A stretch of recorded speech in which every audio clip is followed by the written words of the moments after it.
So let's end up quickly with our last investigation before we stick to the HF3 variation, the normal one, which is H4.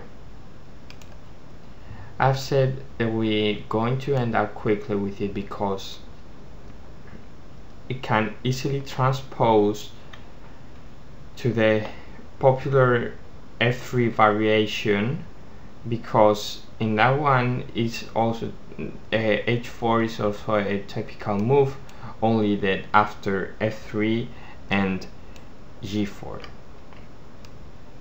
Well, to begin with, this is not a very subtle move.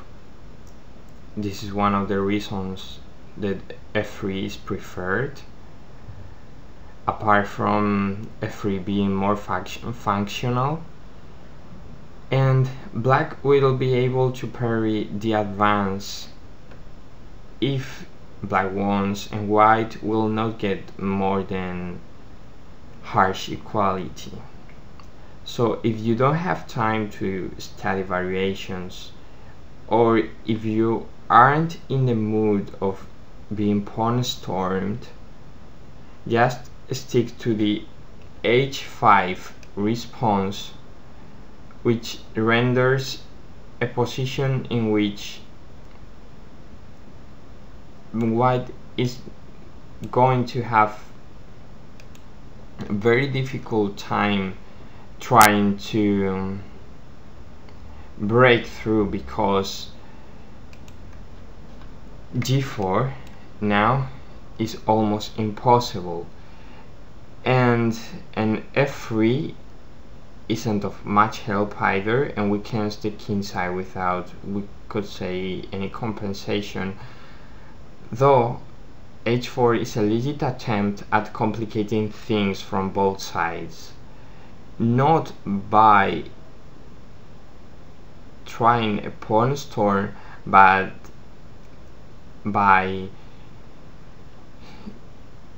trying to create some unbalanced positions without early exchanges and dynamic piece movement.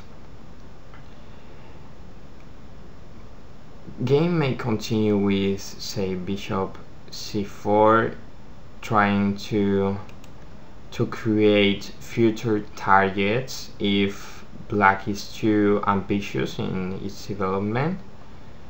Knight c6, bishop g5, b5, getting the pawn storm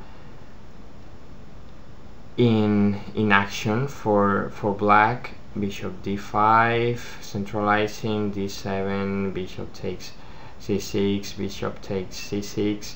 This is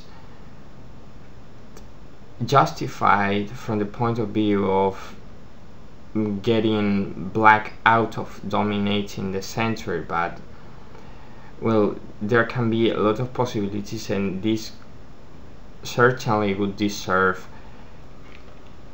a whole chapter by itself.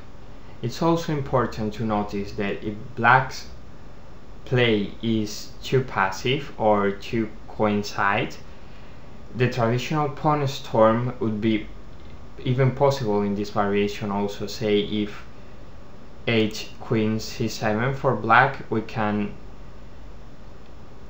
begin with a normal pawn storm setup while black centralizes their pieces, and having a queen d2 or queen d3 in mind. Queen d3 is also possible in this position, just to get a shot at the queen side diagonal. But even if at the beginning the pawn setup looks quite threatening, an experienced black Najdorf player knows how to deal with this position, so this variation isn't either any special way for fighting for the full point or for a very attacking game. So as I have said, it's very legit to try especially if you get to learn some special trick or imbalance to exploit. And as we have already spoken about, there are a lot of imbalances in Najdorf, many of them hidden in the early middle game, that can be perfectly exploitable when game is more advanced. Things could go, for example, this way, not very special development either. And another important movement that black has to reply this h4 pawn advance is knight g4, which forces exchanges or slows down white's development, because it's not very good for black to leave bishop where it is, because after knight takes e3, pawn structure for white will be quite compromised. Probably white player won't be able to get much of the doubled central pawns, and the king side will be badly damaged. For example, this pawn could be only supported by another backward pawn, not very easily defended, so keeping the bishop there is not a possibility if we are the same person. So either I'm developing the bishop to c1 again, which is playable, but of course not the best way of fighting for initiative and fighting for the full point. Just consider it as a surprise rather than a normal move.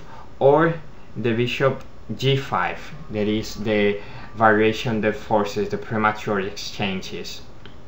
After this, taking it for black is a possibility and leads to a rather drawish endgame also. After h takes g5, queen takes g5, and white queen gets to the center of the board.